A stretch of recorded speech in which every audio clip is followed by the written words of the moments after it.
Olá, no programa Você Mais desta semana, vamos falar sobre a dengue. Muitos conhecem a doença, sabem seus sintomas e a forma de prevenção. Mas você sabe como o vírus da dengue age no organismo a partir do momento em que ocorre a infecção? Conversei com um médico sanitarista que trouxe mais informações sobre as reações do vírus no organismo. Vamos acompanhar essa entrevista? E o nosso convidado é o médico sanitarista Dr. Sérgio Zanetta. Ele também é professor de saúde pública e epidemiologia da Universidade São Camilo, em São Paulo. Que bom recebê-lo, Dr. Sérgio. Seja bem-vindo. Muito obrigado, é um prazer estar com vocês. Dr. Sérgio, em meio a um surto de dengue, o Brasil registrou um aumento de mais de 113% nos casos prováveis da doença até abril deste ano. Isso de acordo com o boletim do Ministério da Saúde. Como reconhecer o mosquito transmissor da dengue? Olha, o mosquito transmissor da dengue, ele é rajadinho, o Aedes aegypti, né? E qualquer mosquito que está picando, ele pode ser o mosquito da dengue. Às vezes é difícil a pessoa reconhecer, mas eu devo, portanto, evitar que eu tenha esses mosquitos, esses pernilongos que picam as pessoas. E agora, ao exame de perto, você vê que ele é rajadinho no seu corpo. Mas, de modo geral, devo considerar que qualquer mosquito deve ser combatido. Certo. É verdade que o mosquito da dengue ele só age durante o dia? Não, existe uma preferência pelo horário, por causa das condições atmosféricas, mas ele também atua durante a noite. Esse é um mito que se espalhou. Há alguns mosquitos com essa tendência, sobretudo o mosquito da malária, que tem uma predileção por horário, mas não o da dengue. O da dengue, a fêmea é quem pica, porque ela precisa do sangue humano para produzir uma reação que vai propiciar a ela pôr os ovos.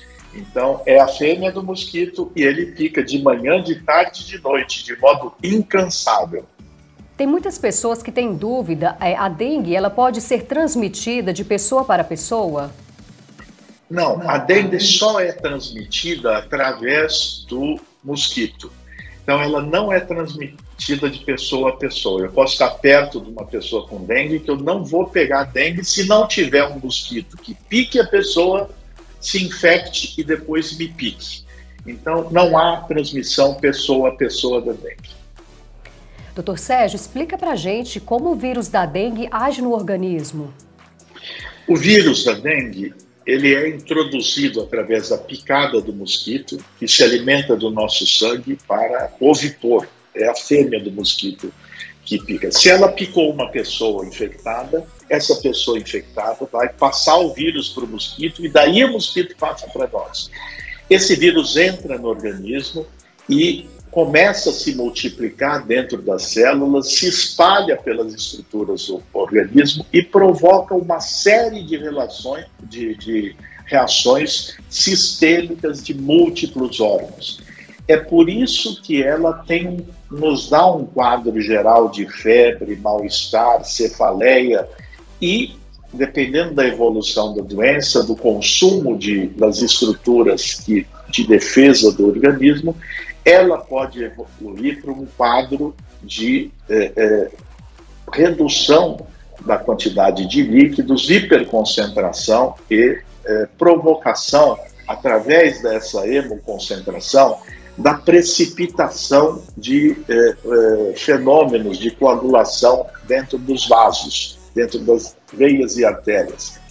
Essa alteração de coagulação é que provoca os fenômenos hemorrágicos. Então, é uma evolução não contida, uma evolução ruim da dengue, ter um quadro hemorrágico da dengue, que ocorre pela ação direta do vírus nos vários tecidos e pela hemoconcentração que provoca alteração de fenômenos de coagulação. que podem ser simples, como sangramento na pele, na gengiva, contido, até um comprometimento maior, sangramentos massivos em órgãos críticos como o pulmão. Basicamente, esse é um mecanismo assim de modo mais simplificado. E em casos mais raros, o vírus consegue atacar outros órgãos, por exemplo, o coração? Olha, a dengue é uma doença sistêmica, é um vírus que se espalha em todo o organismo e tem uma ação sobre todo o organismo. Ela provoca alguns sintomas que são da infecção geral do mosquito, mas ela pode provocar um quadro mais grave, que é um quadro de sangramento em várias estruturas, inclusive sangramentos no pulmão, sangramentos que podem se iniciar na gengiva, na pele, mas também podem atingir órgãos críticos. Quem teve dengue fica com alguma complicação? Olha, o risco da dengue é um risco durante a infecção. A não ser que a pessoa tenha um sangramento no órgão vital e daí o comprometimento desse órgão vital. Mas a tendência é não ter sequelas da dengue. Ela tem dengue uma vez e pode ter outras vezes, dependendo dos sorotipos que estiverem circulando. E pode acontecer da pessoa estar com dengue e ficar assintomática? Pode. Há formas, desde pouco sintomáticas até muito sintomáticas da dengue. De modo geral, o principal sintoma é que ela vai ter uma febre normalmente alta, mas há pessoas que têm dengue de forma praticamente assintomática. Sérgio, explica pra gente qual é a diferença entre a dengue clássica e a hemorrágica? Bem, a dengue, classicamente, ela tem os primeiros sintomas, são uma febre alta de início súbito. A pessoa diferencia da gripe porque não tem coriza, não tem infecção respiratória. Então ela pode ter essa febre alta e 2 sintomas adicionais: dor de cabeça, dor retroocular, mialgia, dor na musculatura, prostração, dor no corpo, mancha vermelha no corpo, chamado de exantema, não é? Então, se ela tiver febre, 2 desses sintomas, ela possivelmente está com dengue. Depois do 3º dia de início da dengue, eu posso ter um momento em que eu crio algumas condições, sobretudo devido à desidratação das pessoas. Isso favorece a quadros de hemorragia. E daí eu desenvolvo uma complicação da dengue e passo a ter uma dengue hemorrágica, ou uma febre hemorrágica da dengue, que é febril e é hemorrágica. Esse quadro pode ser de pequenos sangramentos, isso pode ser contido com hidratação e tratamento imediato, ou a pessoa pode evoluir muito grave, como eu falei, com sangramentos massivos no pulmão, sangramentos que são, às vezes, incontroláveis. Então, eu preciso, são formas de evolução da dengue. Eu preciso manter o diagnóstico e o controle da dengue hemorrágica. Portanto, a dengue hemorrágica é qualquer sintoma inicial de sangramento, equimose, aquele ponto preto na pele, ou sangramento gengival, nasal, que a pessoa detecta precocemente. Quem já teve dengue uma vez pode correr o risco de pegar de novo e desenvolver a dengue hemorrágica? Olha, a dengue você pega uma vez só, mas ela tem 4 tipos. Tem 4 tipos de vírus. 1, 2, 3, 4. Se você tiver dengue uma vez, de um dos tipos, você pode ter do 1, depois do 2, depois do 3, depois do 4. Quando eu já tive dengue uma vez e tenho uma segunda vez, na segunda vez aumentam 250 vezes as chances de eu ter uma forma hemorrágica de dengue. Então, cada vez que eu tenho dengue, aumenta muito o risco de essa segunda vez, terceira ou quarta, eu ter um quadro hemorrágico associado à dengue. Doutor Sérgio, qual é o tratamento para a doença? Olha, a dengue, como a maioria dos vírus, não existe um tratamento específico. o vírus é muito pequeno para os remédios agirem sobre ele. Então, o tratamento é sintomático.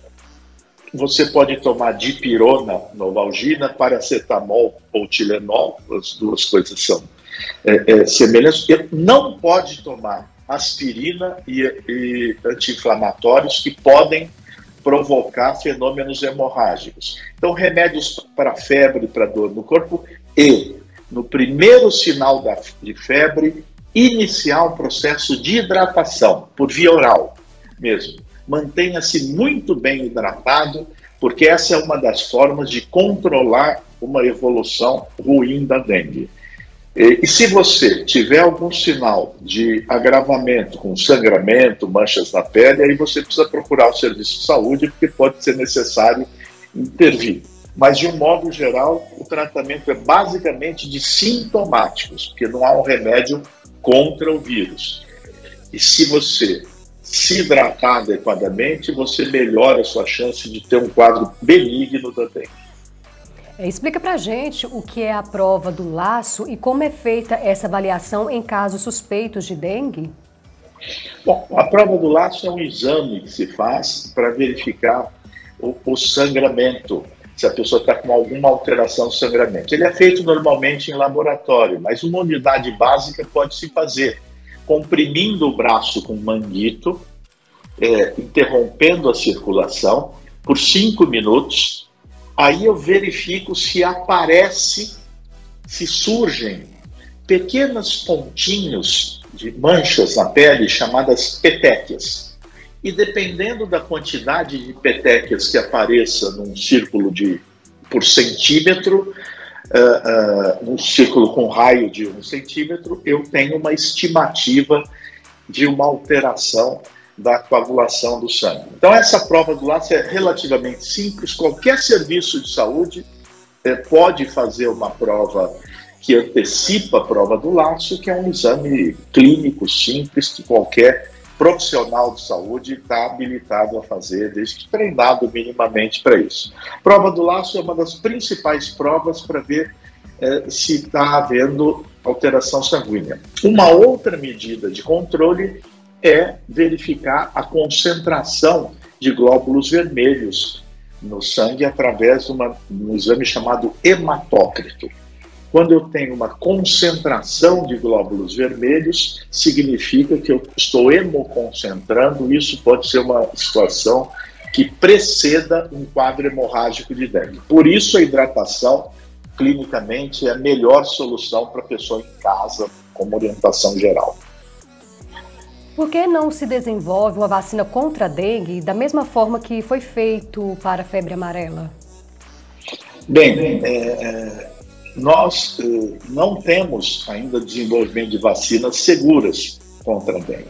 Nós já tivemos vários estudos, houve vacina francesa que chegou a ser lançada, foi testada, mas os instrumentos de segurança para a aprovação da vacina foram acionados porque ela não era exatamente a melhor vacina e suficientemente segura, ela foi recolhida. Então, nós ainda não temos vacinas produzidas contra a dengue. As pesquisas continuam, mas não existe nenhuma possibilidade ainda tão próxima. A vacina contra a febre amarela já tem muitos anos, é uma vacina segura e muito eficaz, mas a da dengue nós ainda não temos produzido, ainda falta tecnologia para a produção da vacina contra a dengue. Doutor Sérgio, qual que é o tempo de cura para a dengue? Olha, normalmente o quadro dura de 2 a 7 dias, tá certo? Mas depois da recuperação a pessoa pode ainda ter um pouco de prostração. Porque a dengue é um nome africano que vem dos sintomas de prostração. As pessoas ficam muito prostradas em virtude dessa infecção. Mialgia, dor no corpo, mas ficam abatidas, com um cansaço muito grande durante a infecção. De 2 a 7 dias é o que se espera normalmente de curso dessa doença. Informações importantíssimas que o senhor trouxe para a gente. Para encerrarmos, qual o recado que o senhor deixa para a população em relação aos cuidados com a doença? é sempre necessário nós lembrarmos que temos um conjunto de cuidados sanitários na nossa vida, temos que nos alimentar bem, fazer exercício, etc. E há, no Brasil, o mosquito da dengue que está urbanizado e domiciliado. Antes de terminar o verão, antes do período mais chuvoso do verão, nós temos que ter uma rotina de rever todos os lugares que possam ser criadouros do mosquito da dengue.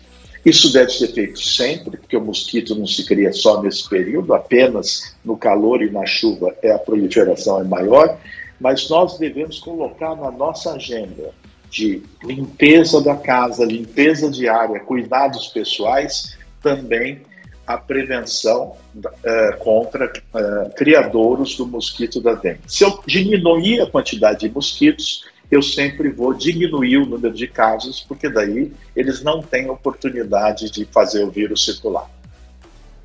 Dr. Sérgio Zanetta, muito obrigada pela sua participação. Foi uma honra recebê-lo no programa Você Mais do Hoje News. Eu que agradeço, um grande abraço, parabéns pelo programa e pela trajetória. Não basta só falar sobre a dengue. É necessário termos os cuidados para combatê-la e evitar o contágio. A Vitória Coimbra trouxe para nós um informativo sobre os principais cuidados que devem ser tomados para evitar a criação do mosquito. É com você, Vitória. Pois é, pessoal, e não basta só se cuidar após ter a dengue, assim como a Raquel tinha falado. Precisamos também ter todos os cuidados para evitar o foco do mosquito da dengue. A seguir, nós vamos mostrar um informativo para vocês de como cuidar. Então, presta atenção, hein?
E é isso aí, pessoal. Se a gente cuidar da nossa casa e também alertar os nossos vizinhos, cada vez mais os casos de dengue vão diminuindo.